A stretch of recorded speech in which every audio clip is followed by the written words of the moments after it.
Hello, hello. How's everyone doing out there? How's everyone feeling out there? It has been another minute. I want to do my best to describe some of the things that jumped out at me about the Libra full moon that is about to take place on the 12th of April. So as I'm recording this, it's Friday, Venus Day, the 11th, and the full moon happens at 5:21 p.m. on the 12th, Pacific Standard Time. So the Libra full moon is at 23 degrees and 19 minutes, and the sun is in Aries at 23 degrees and 19 minutes, and Chiron is in Aries at 23 degrees. And so this is going to be a very sensitive full moon with Chiron in the mix. Chiron is the wounded healer, and it will be kind of like this exposure of our insecurities and our wounds that have been begging to be healed. And it's also been a Chiron return for the United States. And so I linked Heather Emsworth's video on her description of the USA Chiron return, which was fascinating to listen to. It's totally connected to how colonialism has come to pass. That has to do with how our independence from royalty kind of plays into the feeling of not belonging and having to fight for our own independence. But I digress. But Chiron, the wounded healer in the sign of Aries, has everything to do with our identity, how we survive in this world. Aries is all about defending ourselves, and Aries is the warrior. This is the independent warrior, doesn't need anybody, making a way for ourselves kind of energy. And the ruler of the sun is Mars. The ruler of the sun, which is in Aries, is Mars, which is in Cancer, a water sign. And the ruler of Libra, which is where the moon is, so Venus, the ruler of Libra, is in Pisces, another water sign. And Venus in Pisces is in exaltation, so Venus loves to be in Pisces. The gifts that Venus can bring when she's in the sign of Pisces is very abundant and soul-centered. And Venus will be going direct right after the full moon, within like an hour, at 24 degrees and 37 minutes in the sign of Pisces.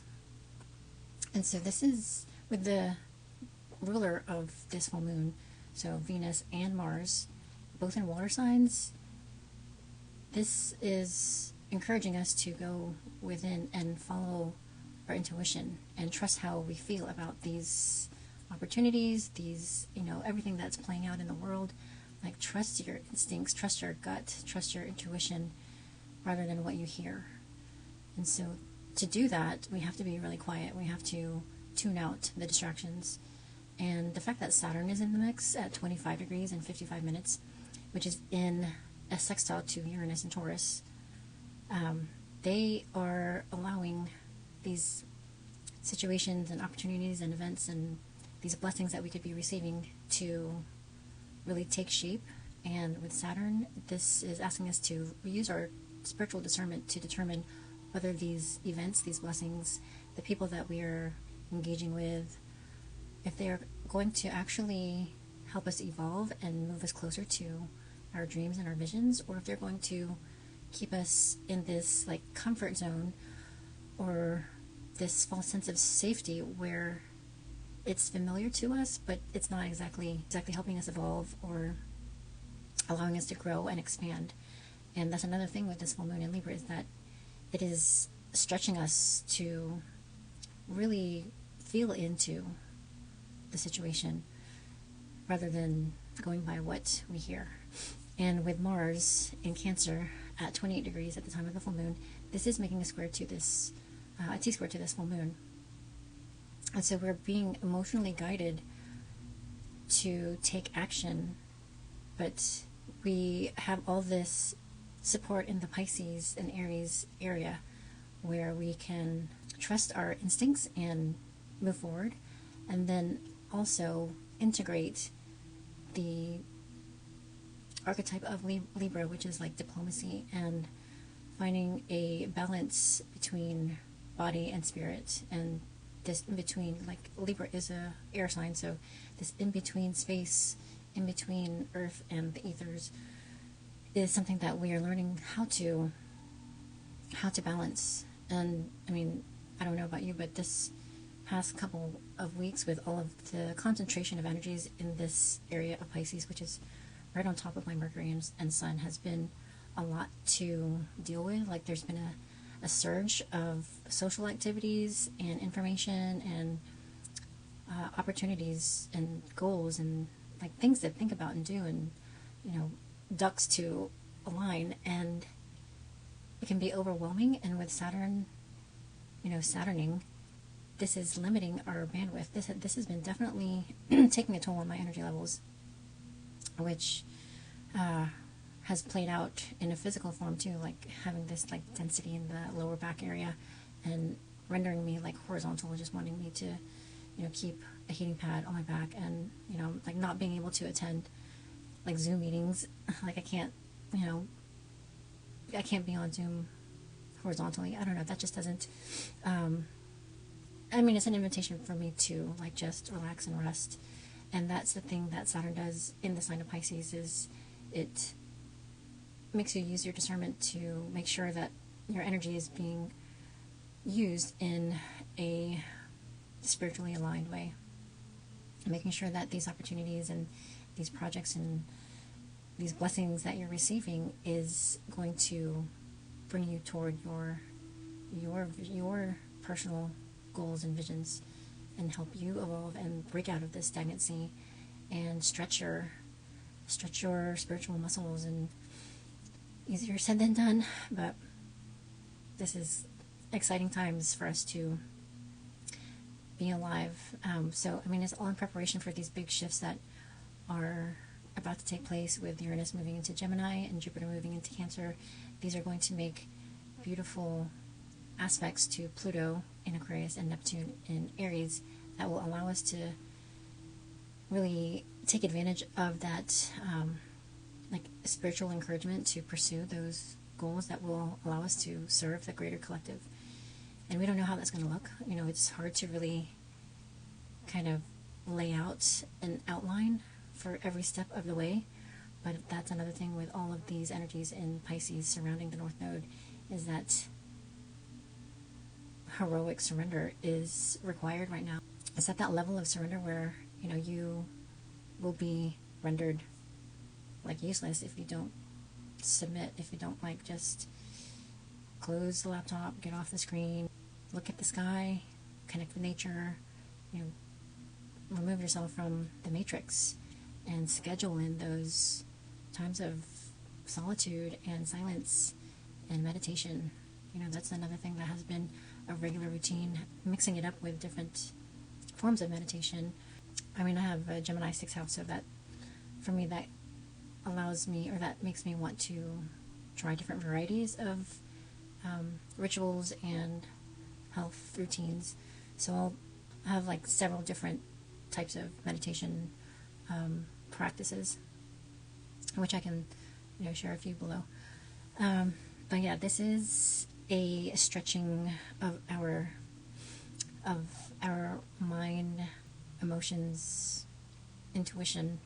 This is really meant for us to prepare our body for the big adjustments. I mean, it's already kind of underway.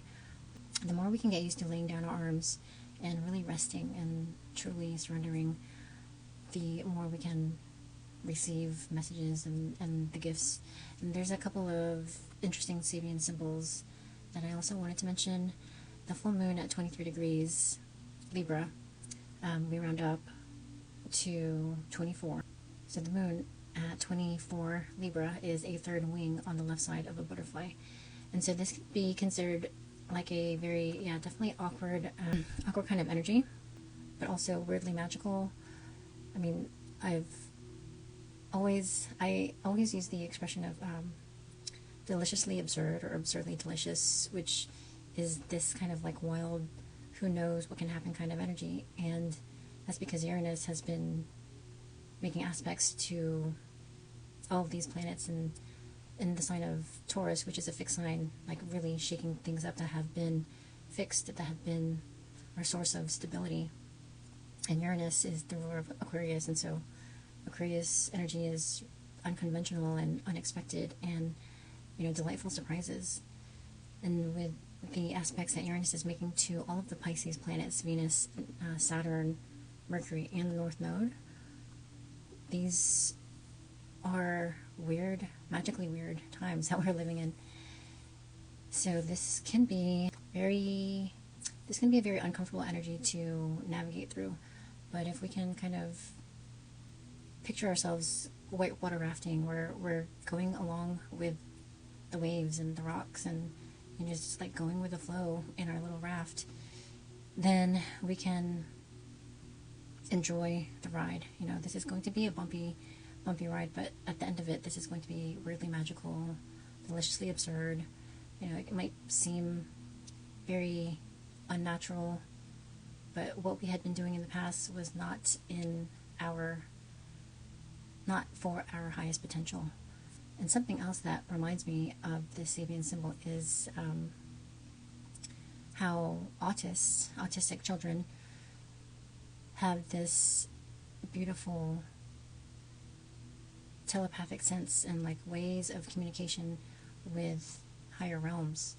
This has been demonstrated through the Telepathy Tapes podcast, and Veda Austin was interviewed by Pam Gregory a few days ago, who was able to work with the children in Central America and ask them questions and receive answers, because autists are able to communicate through several different forms of devices, and there's also psychic receivers who are able to communicate with the autistic children, and receive this information through the through psychic development, through the expressions that they give off, and through like some sort of typewriter. And so I can link that below as well. It's pretty fascinating. So that's like something that is kind of coming out of left field, where autists have for years been considered to be emotionally unstable, emotionally